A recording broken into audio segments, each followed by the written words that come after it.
क्या दुनिया की सबसे ताकतवर नौसेना को कुछ छोटी और साधारण दिखने वाली नावें घुटनों पर ला सकती हैं?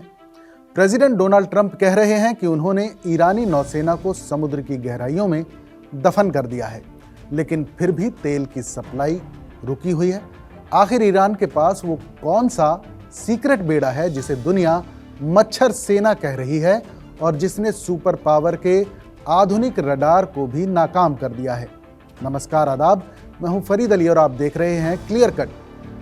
आज बात उस अदृश्य खतरे की जिसने समंदर के सीने पर ऐसी हलचल मचा दी है कि दुनिया की सबसे ताकतवर नौसेना भी उसे रडार पर पकड़ने में बेबस नजर आ रही है। जहां वॉशिंगटन अपनी मिसाइलों और एयरक्राफ्ट कैरियर्स की ताकत पर नाज कर रहा है, वहीं ईरान के एक छोटे से मास्टर प्लान ने पूरी बाजी पलट दी है। एक ऐसा बेड़ा जो दिखाई तो नहीं देता, लेकिन जब वार करता है तो उसकी गूंज ग्लोबल इकोनॉमी तक सुनाई देती है। 28 फरवरी 2026 को शुरू हुई सैन्य कार्रवाई के बाद से मिडिल ईस्ट की तस्वीर बदल गई है।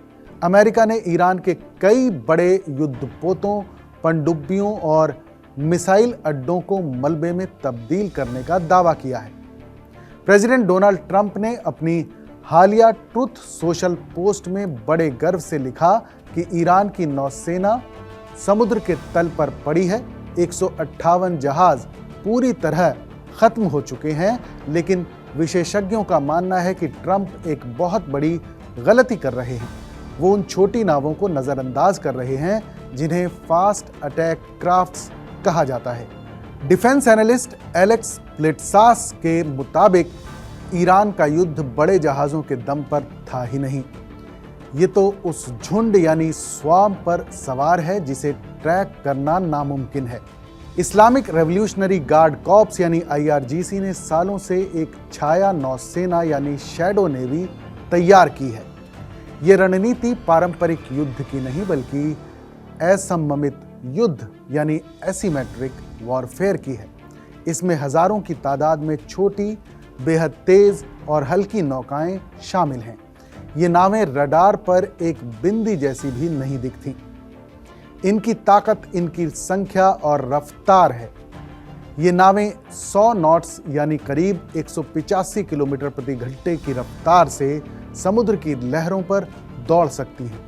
ईरान जानता है कि वो सीधे तौर पर अमेरिका के विशालकाय विमान वाहक पोतों यानी एयरक्राफ्ट कैरियर्स का मुकाबला नहीं कर सकता, इसलिए उसने मधुमक्खी के छत्ते जैसी रणनीति अपनाई है। हजारों छोटे छोटे हमले जो किसी भी बड़े दुश्मन को लहूलुहान कर दें। ये नावें अब सिर्फ साधारण मोटर बोट नहीं रहीं। ईरान ने इनमें एंटी शिप मिसाइलें, घातक रॉकेट लॉन्चर और समुद्री ड्रोन तकनीक को फिट कर दिया है। सोचिए, एक ऐसी नाव जो मुश्किल से 15-20 फीट लंबी है, लेकिन उस पर एक ऐसी मिसाइल तैनात है जो $1 अरब के युद्धपोत में छेद कर सकती है। इसके अलावा ये नावें समुद्री बारूद यानी माइंस बिछाने में भी माहिर हैं। अमेरिकी सेंट्रल कमांड यानी सेंटकॉम के बयानों के मुताबिक भले ही उन्होंने ईरान की मुख्य सैन्य इंफ्रास्ट्रक्चर को तोड़ा हो, लेकिन इन छोटी नावों की संख्या इतनी ज्यादा है कि इन्हें पूरी तरह खत्म करना तकरीबन नामुमकिन है। ईरान की इस फ्लीट की एक और बड़ी ताकत उसके अंडरग्राउंड कोस्टल बेस हैं। ईरान ने अपने समुद्री किनारों पर, पहाड़ों के नीचे और जमीन के अंदर गुप्त सुरंगें बना रखी हैं।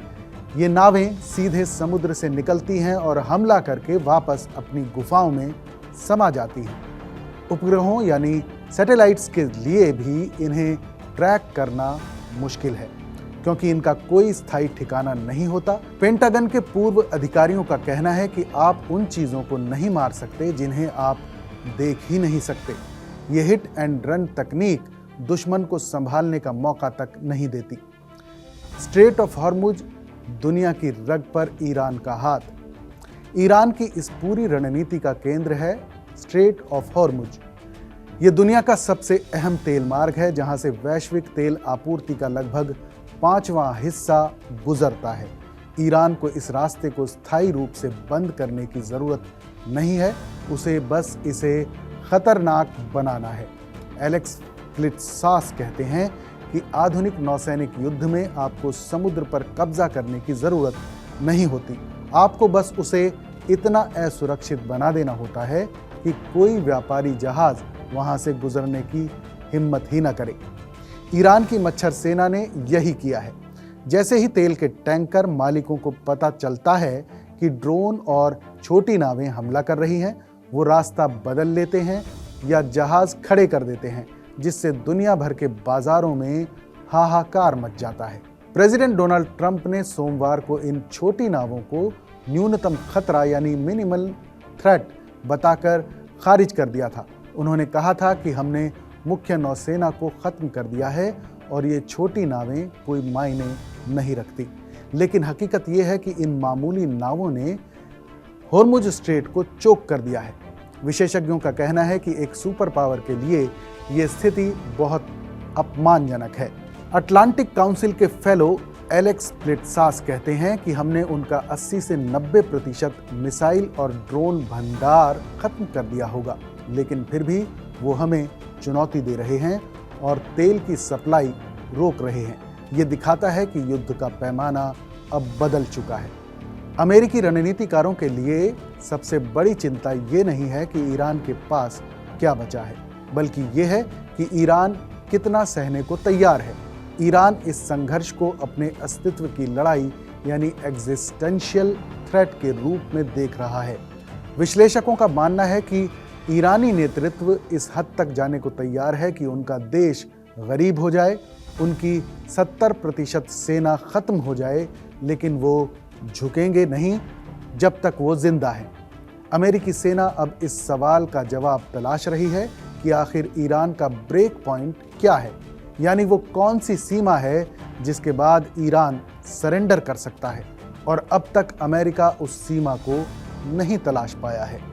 ईरान की ये कम लागत वाली लो कॉस्ट और उच्च प्रभाव वाली यानी हाई इम्पैक्ट रणनीति दुनिया के लिए सिरदर्द बन गई है।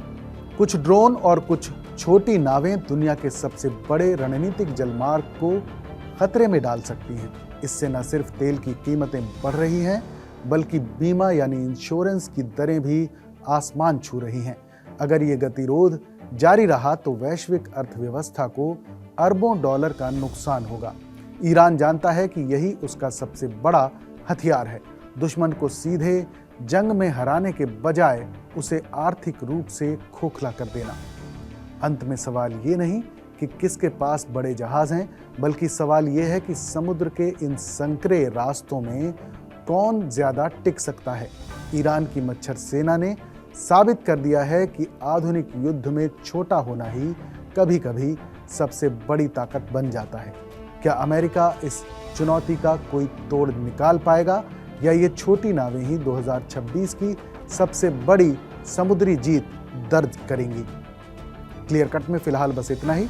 इस पर आपकी क्या राय है हमें कमेंट में ज़रूर बताइएगा। बाकी देश और दुनिया की तमाम बड़ी खबरों के लिए देखते रहिए TV9 डिजिटल।